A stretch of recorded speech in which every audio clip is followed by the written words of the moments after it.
This week, we brought you a rare, disturbing, and important look at the desperate situation behind rebel lines in Yemen. But just who are those Houthi rebels, and how closely aligned are they to Iran? It is that question that has driven American involvement in the war, supporting a Saudi-led coalition fighting the rebels. Special correspondent Jane Ferguson smuggled herself across the front lines in Yemen, and here, in the third and final report of the series, we look at these important questions behind the world's worst current humanitarian disaster.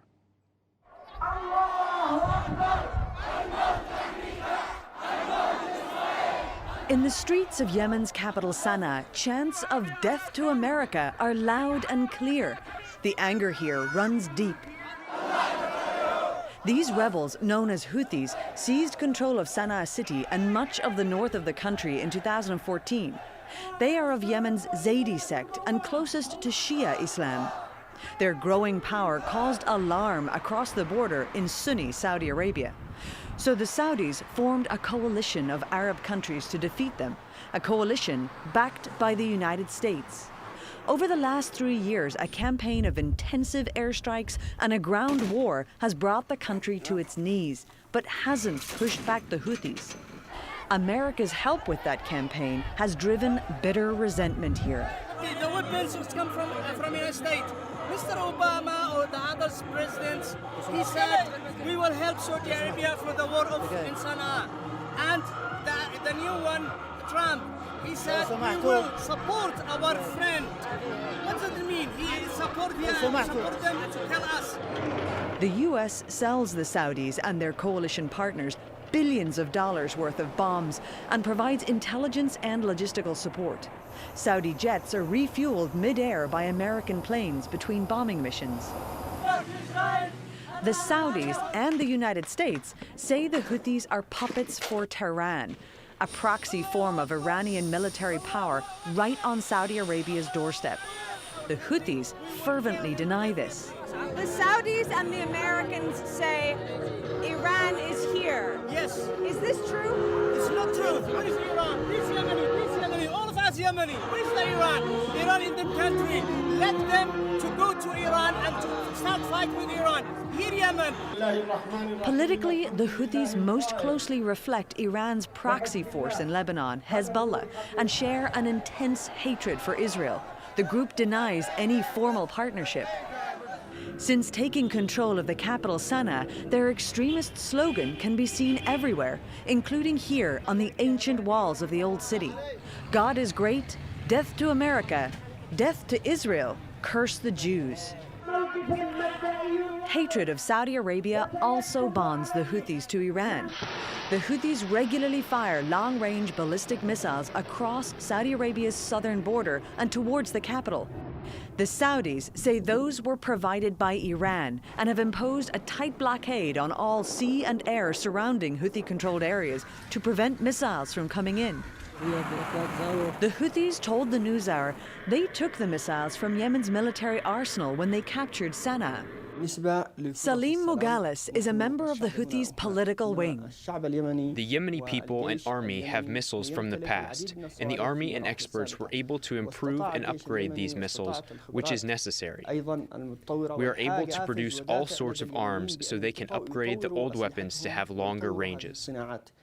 Beyond the politics, this war has created the world's worst humanitarian disaster. Millions are on the brink of starvation, and the worst cholera outbreak in modern history rages on. After 3 years of war, people here are weary of the airstrikes and the blockade. But they also tell us they believe America could end it.